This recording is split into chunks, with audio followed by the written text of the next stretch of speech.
Hey everyone, Colin here. I hope all is well. Today we'll be going over the basics of how to add reverb to your classical guitar recordings. So let's get into it. But first, don't forget to like and subscribe if you haven't already. It would really help support the channel. And if you're interested, don't forget to follow me on Instagram too. Alright, so reverb in regards to classical guitar recordings can be a little bit of a touchy subject.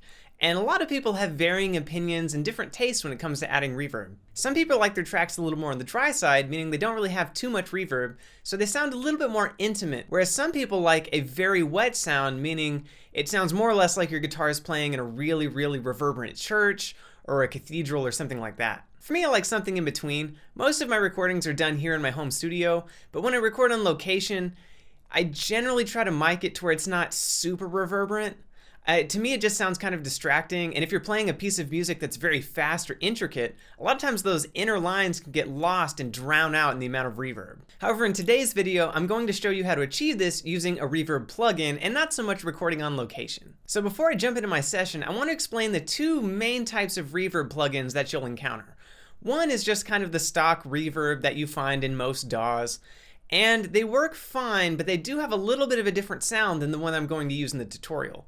Most normal reverbs are kind of a synthesized, kind of convolved reverb where it kind of simulates a space, but it's kind of just a vague idea of a space. It's not actually simulating like a real room somewhere. Either that or they're just normal digital reverbs which just add a sense of space, but it doesn't really sound like an actual room. And this can be great if you recorded on location and you realized it was just a little bit too dry, and you want to add a little extra reverb just to give it some presence. Now, my preferred type of reverb is what's called an IR or impulse response. Basically what an impulse response is a captured reverb from an actual space. And the way these are generated, kind of in a nutshell, is somebody would go to a reverb concert hall and make a really loud noise, or if it was more scientific, they would actually have like a frequency sweep on a set of speakers and then record it. But essentially it models how an actual space interacts with the sound. So when I record, I like to add these IR reverbs to my really dry guitar tracks and try to give them a sense of space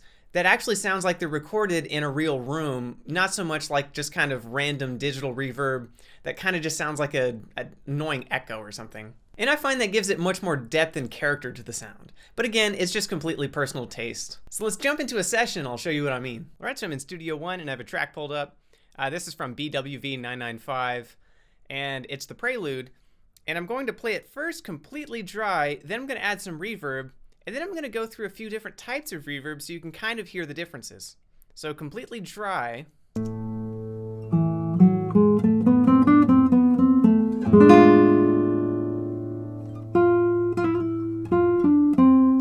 And here it is with that impulse response or the IR reverb that I mentioned in the intro.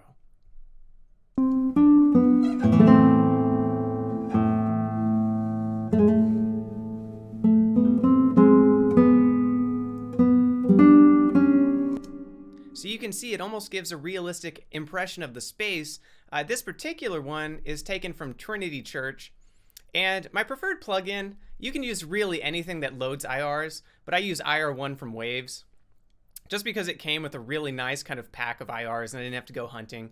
And it has some nice controls. I don't use this too much. I use it external EQ and things like that. But the control that you're going to want to get really familiar with reverb plugins is the dry-wet ratio. This looks different depending on the plugins that you're actually using, but essentially what this is the ratio of reverb to dry unaffected signal. So in this instance, it's only 10% reverb, and it basically has 90% of the actual signal going through it. So with reverb plugins, you always want to err on the side of caution. Never put it, maybe like 50% or more. It's completely washed out, and it basically sounds like you're at the bottom of a well. So what I'm going to do is keep it on 10 and then let it play through and slowly raise the ratio up, and you can see how it really drowns out the track.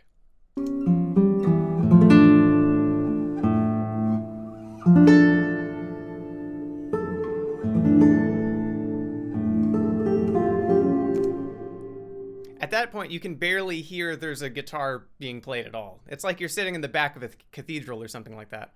So for me, I generally always start around 10 or something like that, 10% wet. 15, it depends on the actual IR. Some IRs are just a little more dry than others. This one happens to have a really long kind kind of like reverb time, 2.7 seconds, which is fairly long. You can actually, in a lot of reverb plugins, kind of make this go down a little bit so you can have like maybe a 1 second, 2 second. And you can see as I do that, the actual decay in the display tails off. So kind of a visual representation of the decay. So if I have something like that, I'll usually go down to 10 and just play around with it and find out what you like. There's really no hard and fast kind of science to this. So I play it at 10, and a nice trick when you're doing reverb with classical guitar to make sure you don't overdo it is play the track and then about, you know, a couple bars in, hit the space bar and you'll hear the actual decay. Like that. I'll do it one more time.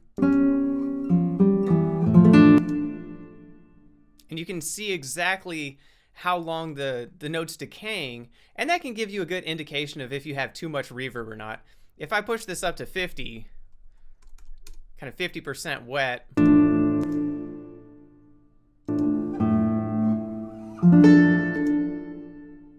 it really takes, like I said, the full 2 seconds for that to decay, which this is box, so you can get a little more heavy-handed with the reverb.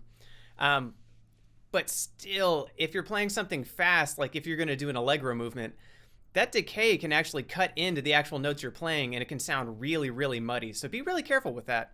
Now, let's listen to the different types of reverbs. So this is the IR reverb, so it sounds a little bit more realistic, like it's actually in a church. And by comparison, you'll see what I mean. I'm going to turn this off, and now we're just going to use a generic stock plugin. It's called Reverb. You can control the so-called size of the room, and then the mix is at 20%, and you can hear the quality of the reverb.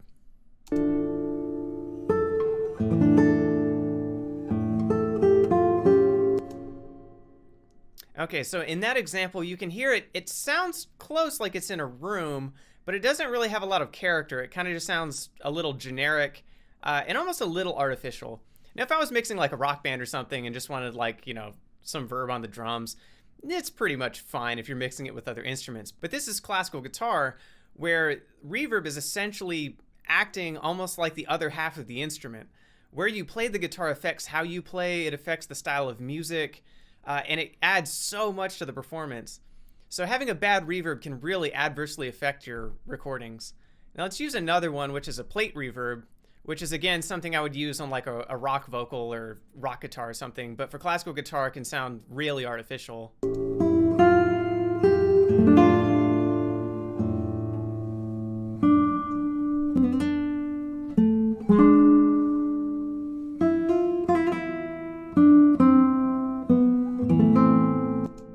And you'll notice when I switch back to the church reverb, it just kind of sounds like, that's what a concert sounds like. You're like, that's what a classical guitar should sound like with some reverb on it.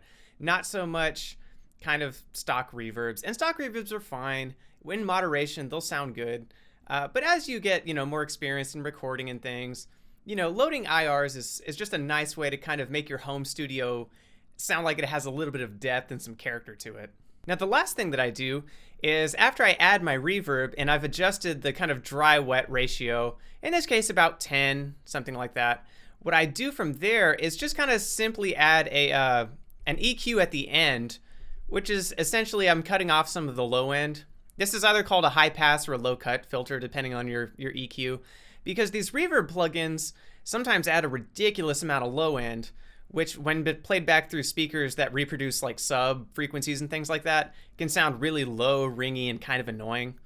And something to watch out for too is that when you're listening to this, listen to it on headphones, but also listen to it on speakers. When you're mixing, reverbs can sound very different when you're listening on a set of actual monitor speakers versus in headphones. Sometimes you'll add way too much in headphones and listen to studio monitors and wonder what exactly is happening. So it's always a good idea to kind of monitor your mixes through different kind of mediums. So either like earbuds and then listen on your computer speakers. Ideally, monitor speakers are best.